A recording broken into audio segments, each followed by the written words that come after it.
Hey guys, I just wanted to share a few tips on how to stay on track if you guys are going out of town or going on some type of trip slash vacation. So I've had a few people, and that's one of their biggest concerns is like, hey, I'm, halfway through my first 12 weeks or I'm 6 months in and, I've lost 20, 30 pounds and I don't want to lose any progress while I've been gone. And so we've actually had several clients recently who have gone on trips and actually lost weight while they're away just by being aware of what they're eating and what they're doing.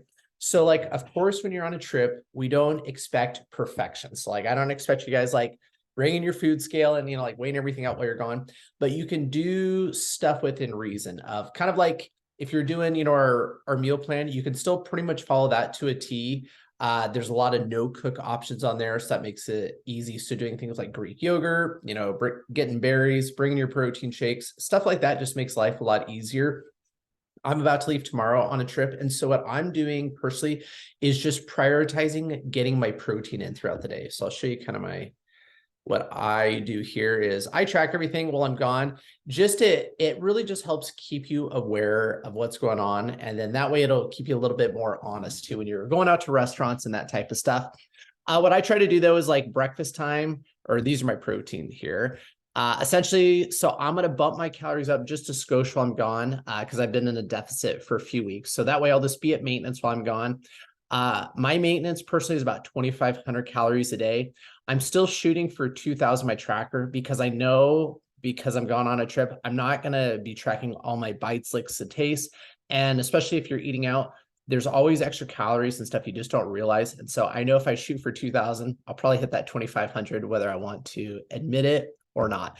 My biggest thing is I'm really just going to shoot for 200 grams of protein, and then the rest of my calories are going to come from carbs and fats. So I'm not going to care too much what these numbers are.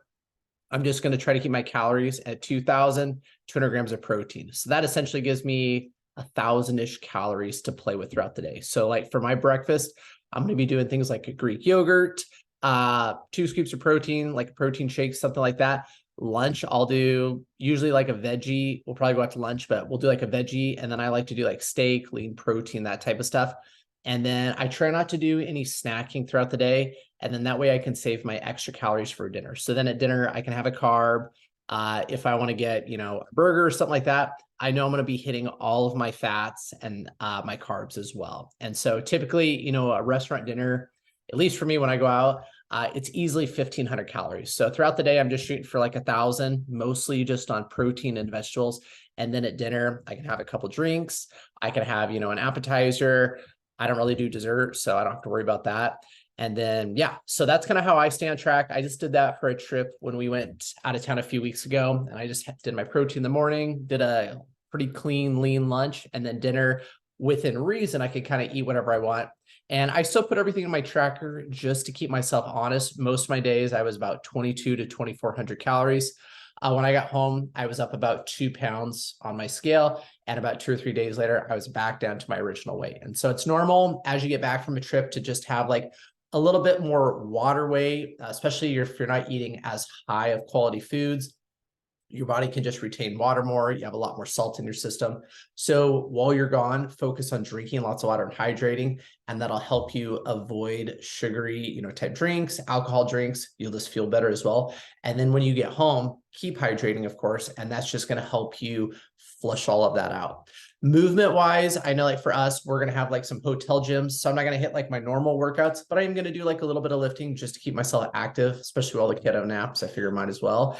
And then I really just try to get in my 10,000 steps throughout the day. And so like some trips I don't work out at all. Some trips I do. But the biggest thing is just staying active. So if you're sitting on the beach all day, and then if you're drinking cocktails all day and eating, 4 big heavy meals, not only is your movement way lower than normal, your calories are way higher. So that's why it can be easy for a lot of people to gain weight while they're gone. So the biggest thing is just prioritize getting your protein in because it's a lot harder to hit your protein, especially on a trip. The carbs and the fats are going to come just with meals, whether you want to admit it or not. So hope this helps. If you have any questions or thoughts on that, let me know.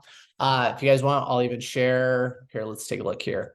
So this morning I was at 176. So each week for like me personally, I've been trending down about a half a pound to a pound on just weighing myself in. This morning I was like 176. So I'll let you guys know where I'm at when I get back and then how long it takes me to get back to my normal weight if you care. So other than that, have a great weekend. Talk to you guys later. Bye.